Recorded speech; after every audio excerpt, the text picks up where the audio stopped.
Guys, and today I wanted to talk about the Boston Celtics and talk about what's going on with them. And I think it's weird. It's weird. As a guy who, my dad's an insane Boston Celtics fan, and I'm a Boston Celtics fan in my own right, even though I have other teams that I do cheer for. I love the Celtics, but there's something wrong. First off, they need and they cannot trade Jason Tatum or Jaylen Brown. Those are the two guys you need to build around. And one of my fraternity brothers, who's one of my good friends, and I always get our arguments over how do we maximize the potential of this roster. And I want to hear your thoughts right now before we continue this video in the comments section. What do you guys believe is the fundamental reasons behind the lack of success that the Boston Celtics have had as of late? Even though, literally a few years ago, we were perennial Eastern Conference Finals contenders, okay? Like for a 4 or 5 year stretch under Brandon Stevens, we were legitimately threats to, LeBron James in the East. And I think it's a roster construction problem. I like Brad Stevens. I want to say this, but I think Brad Stevens has his flaws. And I don't think we need to relieve Brad Stevens. Somebody needs to smack Brad Stevens in the face. And I hope it's Ime Udoka, because Coach Udoka needs to slap Brad Stevens in the face and be like, dude, you need to stop falling in love with your players. Like, you need to be willing to move on from guys, okay? And I love Marcus Smart. I love Al Horford. But this team needs a true point guard. And obviously, I think a point guard, in my mind, that it's not at all. They're not going to trade for this guy. They're not going to get this guy. But a point guard like Lonzo Ball, who is a defensive pass-first point guard who can hit the three-point shot. That is what they need, okay? I'm not saying they need to go out and trade for a Patrick Beverley or a Rajon Rondo, which I don't even think is possible. But if they can find themselves, because with Dennis Schroeder and Peyton Pritchard off the bench, that's awesome having point guards who can be microwaves and score. But they don't have, in Marcus Smart, yes, he's the offensive guy, but he's more of a combo guard defensive guy.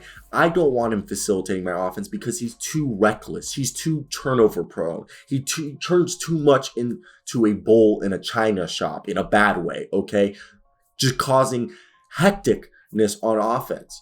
And I really think if they could buy, I know it's hard. It is hard, and I will admit, like a Drew Holiday would be perfect for this roster if they could somehow move Marcus Smart and Al Horford for Drew Holiday, which I know would be extremely hard. But a Drew Holiday guy who is a perennial All-NBA defender, and I know he's more of a combo guard, but he would run perfectly with him and Jaylen Brown as the backcourt and Jason Tatum at the wing. Keep Robert Williams. I like Robert Williams, but then at the power forward position, you could really put Tatum at the power forward position and maybe move in Langford or Josh Richardson into the wing position, which will give you basically defense and some three-point shooting.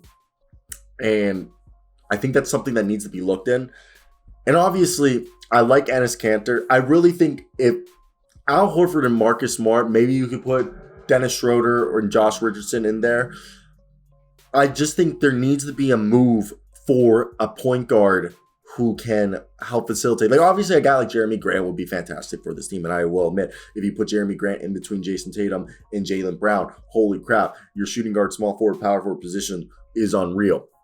But again, like a guy like TJ McConnell, Alex Caruso, again, I think TJ McConnell is more feasible to get. You could probably package, TJ McConnell, maybe Jeremy Lamb. You can maybe package Marcus Smart and Josh Richardson or Dennis Schroeder and maybe some second round picks, and the Pacers might bite on that. McConnell is injured though, and he might be out for the year. But you need to find a guy who can play defense. Aaron Holiday is a guy who can play defense.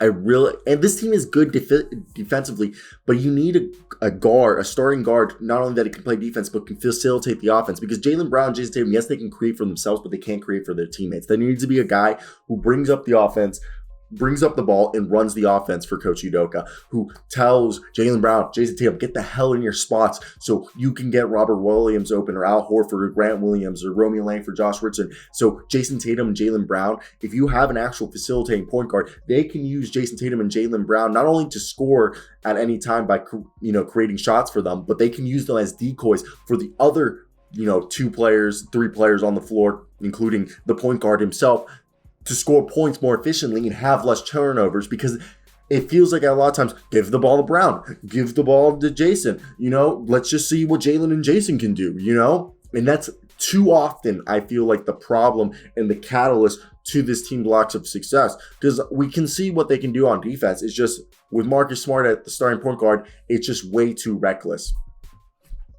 That's my rant right there. I love the Boston Celtics, but I really think this is something that it's a problem that's culminating on this team. So if you made it this far into the video, I'd like to hear your opinions down below. Like and subscribe for more daily NBA content. I'm done. I need to get ready to go to the Kansas-Kentucky game because I'm going to that. So love y'all. Peace out.